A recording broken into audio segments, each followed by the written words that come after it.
नमस्कार. आज आपण बनवतोय पौष्टिक लाडू. हे पौष्टिक लाडू म्हणा, ताकदीचे लाडू म्हणा, बाळंतिणीचे म्हणा, आजाराचे म्हणा, सगळं एकूण करण्यात इतके सारे पदार्थ पडतात की त्या पदार्थांमुळे जो आजारपणामुळे आलेला विकनेस असतो किंवा बाळंतिणीचं अंग भरून देण्यासाठी आपण जे काही तिला खाऊ घालतो हे सगळी घटकं याच्यात आहेत. त्यामुळे चला बघूया आपण आता ताकदीचे लाडू. याच्यात बरेच सारे मेवे पडतात आणि पौष्टिक वस्तू पडतात. त्यामध्ये बदाम, अक्रोड, पिस्ता, काजू, अंजीर, खजूर, खारीकची पावडर, जायफळ, विलायची आणि पंपकिन सीड ह्या सगळ्या गोष्टी असतात. सगळ्यात प्रथम आपण भरपूर तूप घातलं कढईमध्ये आणि या तुपामध्ये पहिले डिंक तळून घेऊ. डिंक सगळ्यात प्रथम तळण्याचं कारण असं आहे की डिंकाला भरपूर तेल लागतं. या तेलामध्ये तो एकदा तळला गेला की बाकीच्या राहिलेल्या तेलामध्ये आपण बाकी जिन्नस तळून घेऊ शकतो.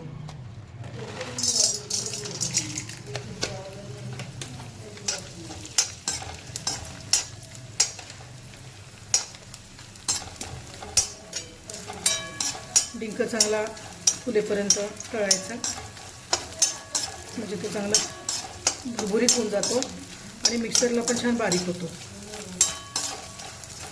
या डिंकामुळे ना हाडं मजबूत होतात, कमरेचा त्रास कमी होतो, म्हणून डिंक अवश्य घालावा.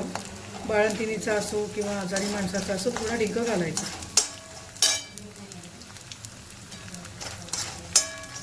हा डिंक असा झालेला आहे. असा मी आता थोडा डिंक तळून घेते. आपला डिंक तळून झालेला छान, अगदी डिंकाच्या फुल्या अगदी भरपूर फुलून आलेल्या.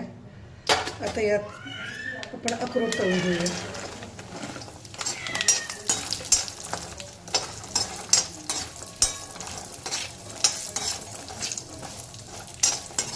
कसं 1 ते 2 मिनिट सगळं भाजायचं, जास्त पण भाजायचं नाही. जास्त भाजलं तर लाडवाला कडवटपणा येतो. त्याचा जो वास, सुगंध कोणत्याही ड्रायफ्रूट्सचा येईपर्यंतच भाजायचे. त्याला खूप झालं 1 ते 2 मिनिटाचा वेळ लागतो. अशा प्रकारे आपण हे अक्रोड भाजून घेणार. अक्रोड छान भाजले गेलेले. आपण यांना पण आता बाहेर काढून घेऊ. अशा प्रकारे काजू, बदाम, पिस्ता हे सगळं मी काजू, बदाम, अक्रोड हे सगळं मी 100-100 ग्रामच्या रेशोमध्ये घेतलेलं. आणि पिस्ते मी जरा कमी घेतले कारण पिस्ते गरम असतात आणि आता जरा गरमी सुरू झालेली त्यामुळे थोडं पिस्त्याचं प्रमाण कमी केलेलं आहे. अशाच प्रकारे बदामसुद्धा भाजून घेते. हे पण 100 ग्राम आहे. असं 100 ग्राम करता करता भरपूर जिन्नस आपण घालतो, त्यामुळे त्याचं क्वांटिटी भरपूर होऊन जाते. आणि आता कसं असं थंडीचा प्रभाव कमी झाल्यामुळे असे खूप बनवायचे नाही आहेत. 8-15 दिवस खाता येईल एवढेच बनवते. मुलीच्या डिलेवरीमध्ये भरपूर लाडू बनवले गेले. हिवाळा होता तेव्हा अगदी 2-2 किलो 3-3 किलो ड्रायफ्रूट्सचे लाडू बनवले. आता कमी करते, त्याचं प्रमाण कमी आहे. या सीझनचे शेवटचे लाडू समजायला हरकत नाही. हे बदाम पण आता छान झालेले. अशा प्रकारे थोडेसे हलकेसे फ्राय झाल्यासारखे झाले की त्यांना काढून घ्यायचे. आता याच्यात मी काजू घालणार आणि काजू पण छान फ्राय करणार. आता हे अशाच पद्धतीने किसमिस थोडे फुलेपर्यंत भाजायचे. किसमिसमुळे साखर कमी लागते, पचायला हलके होतात लाडू. पण किसमिस आणि मनुके हे पोट साफ करायला मदत करतात. लाडवामध्ये गोंद असतो, बदाम असतं, खारीक असते, हे थोडं पचायला जडच असतं आणि त्याला मदत करतं अंजीर आणि किसमिस. त्याच्यामुळे हे पचायला एकदम हलके आणि पोट साफ व्हायलाही मदत होते.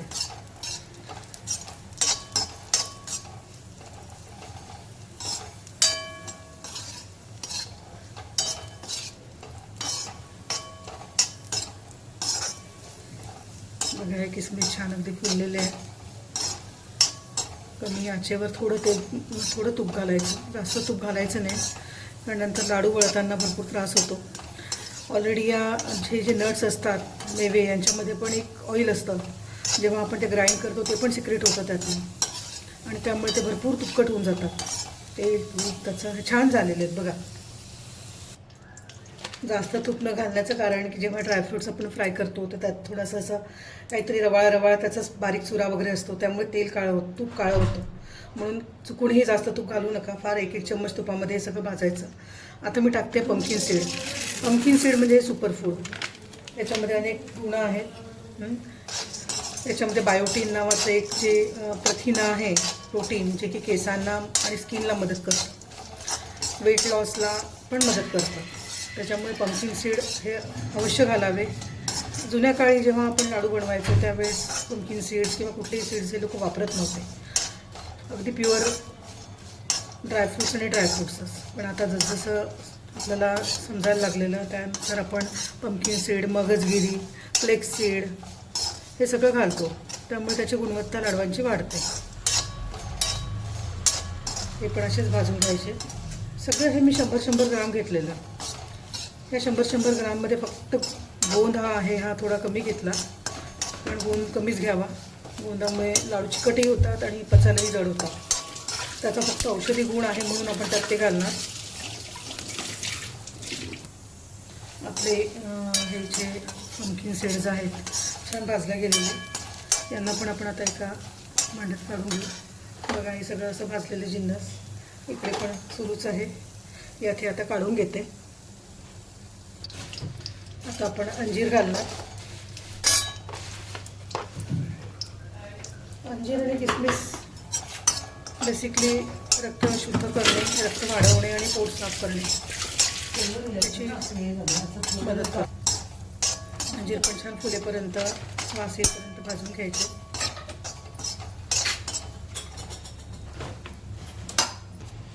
आता आपण खोबऱ्याचा किस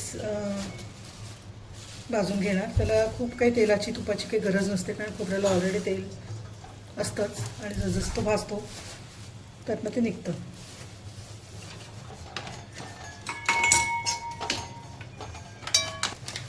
खोबऱ्याला मात्र छान भाजायचं गुलाबी होईपर्यंत, कारण खोबऱ्याची चव ना चांगलं भाजलं गेलं की खूप छान येतं आणि वासही छान येतो. स्पेशली हे सुकं खोबरं आहे, ओल्या खोबऱ्याचा उपयोग याच्यात नाही करायचा. पण हे सगळं कसं, याच्यामध्ये सगळ्याच्यात ऑइल आहे एक प्रकारचं, जे बॉडीला गरजेचं असतं. ओलं नारळ टाकून जर हे बनवले तर ते खराब होणार आणि त्याला तेल पण नसणार. मला ब्लॉग बनवायची सवय नाही. शिलाताईंचा ब्लॉग मी आज घेते आहे, त्याच्यामुळे कुठे काही बोलण्याच्या चुका झाल्या ते सांभाळून घ्या. एकमेका सहाय्य करू अवघे धरू सुपंथ.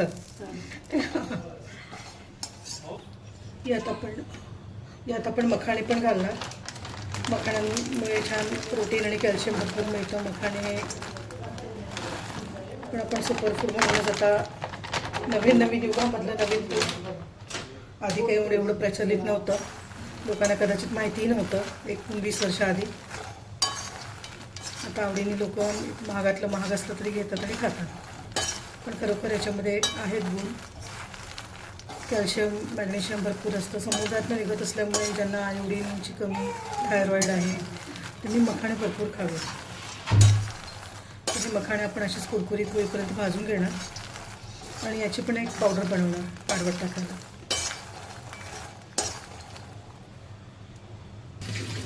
हे खजूर आहे, सीडलेस खजूर आहे. यांना आपण बारीक बारीक तुकडे करून घेतले आणि यांना पण आपण तुपामधलं छान फ्राय केलं. हा कसा शिऱ्यासारखा शिजला तो. खजुरामुळे आयरन भरपूर मिळतं. खजुराचे गुण काही सांगायची गरजच नाही आहे. खजूर म्हटलं म्हणजे सगळं काय. नुसते 2 खजूर जरी सकाळी खाल्लेत ना की रक्त चांगलं वाढणार शरीरातलं. हा झाला खजूर. याच्या प्रपोर्शनमध्ये एवढं 100 ग्राम खजूर भरपूर आहे. आता यात थोडं खारीक पावडर भाजून घेणार. खारीक पावडर पण आहे, खारीकची पावडर. खारीक जास्त भाजायची नाही, कारण गोड असल्यामुळे ते लगेचच करपतं. तुपामध्ये जरा भाजून घ्यायचं आणि फार लवकरच ते होऊन जातं. खजुराप्रमाणे खारकेचे पण भरपूर गुण आहे. बाळंतीला, लहान बाळाला आपण खारीक देतोच. पौष्टिक, भरपूर शरीरामध्ये ताकद आणि बळ देणारी म्हणून समजली जाते. तिला नुसतं रात्री दुधात भिजवून पण सकाळी उकळून खाल्ली तरी शरीर बलशाली बनतं. आता खारकेचं पावडर मिळायला लागलं. आधी खारीक आणून त्याला वाळवून मग त्याचे तुकडे करून मिक्सरमध्ये काढावे लागायचे. तर भरपूर काही सगळं इझी झालं असल्यामुळे बनवायला पण कष्ट लागत नाही. आपल्याला मनात आलं आणि घरी सामान असलं तर आपण काही थोडंफार सामानातही लाडू बनवू शकता.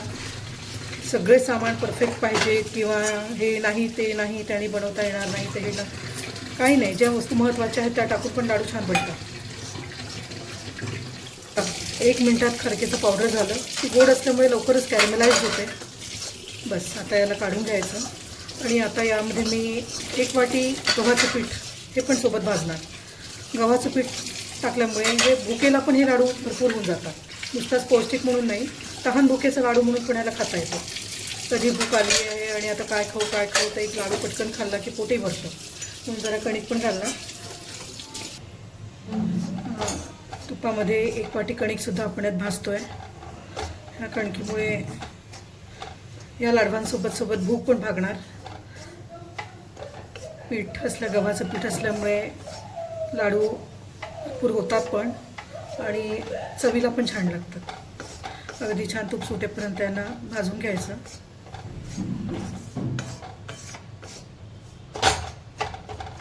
कणिक भाजायला भरपूर वेळ लागतो. कणिक म्हणा बेसन म्हणा भरपूर वेळ घेतं. छान गुलाबी झाल्याशिवाय त्याची चव पण आपल्याला मिळणार नाही. त्यामुळे अगदी हलक्या मंद आचेवर गुलाबी होईपर्यंत छान भाजून घ्यायचं. साईड आपण आता हे सगळं जे तळून घेतलेलं आहे भाजून घेतलेलं आहे हे सगळे जिन्नस ह्याला आपण आता सगळ्याला मिक्सरमधून काढून घेणार. आणि एकीकडे ही कणिक आहे याच्याकडे लक्ष देऊन बारीक गॅसवर ठेवून हिला पण छान भाजून घेणार. आपण भाजलेली कणिक जी काही वेळापूर्वी भाजली. साईड बाय साईड मी जे सगळं भाजून घेतलं होतं सगळे ड्रायफ्रूट्स ते मिक्सरमध्ये बारीक केले. भाजलेली कणिक आणि हे सगळं आता मिळून आणलं. थोडं करता एवढं सारं हे मिश्रण तयार झालं.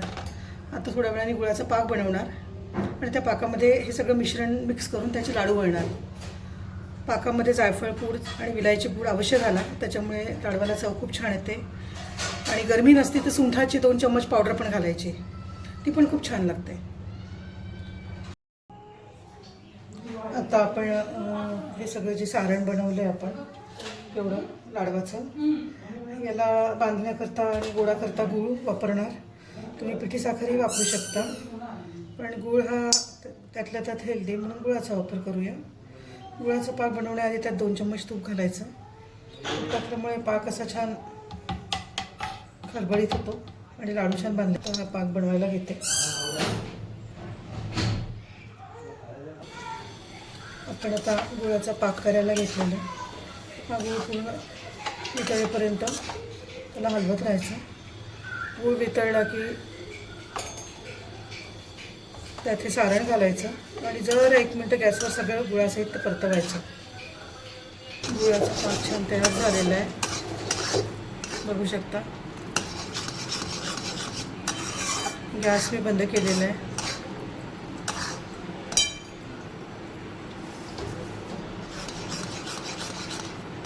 यात आपण विलायची आणि जायफळ पावडर घालतोय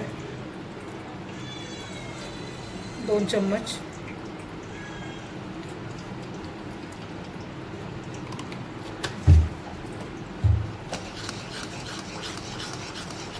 यामध्ये आपण सगळं मिश्रण घालून घेऊया. हे असं छान हे सगळं मिक्स झालं आहे आणि आता आपण याचे सगळे लाडू बांधून घेऊ. हे आपले छान मेव्याच्या लाडवाचं सगळं सारण तयार झालं आहे. बस आता फक्त लाडू बांधायचे. छान मध्यम आकाराचे लाडू बांधायचे जेणेकरून एक खाल्ला तरी मनाची पूर्ती होणार, समाधान होणार. गरम गरम आहे आणि हे गरमच बांधायला लागतात गुळाचे असल्यामुळे.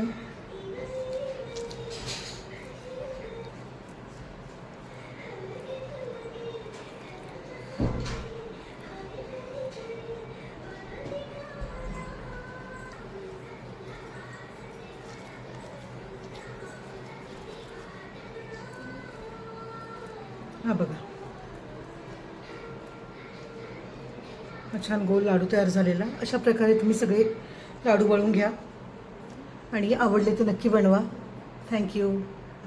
हे बघा आपली ही छान पौष्टिक लाडू तयार झालेले आहे. एवढं 100 ग्राम सगळं घेतल्यानंतर आज एवढी सारी लाडू तयार केलेली. सगळ्यांनी अवश्य खा आणि अवश्य बनवा आणि तंदुरुस्त राहा. धन्यवाद.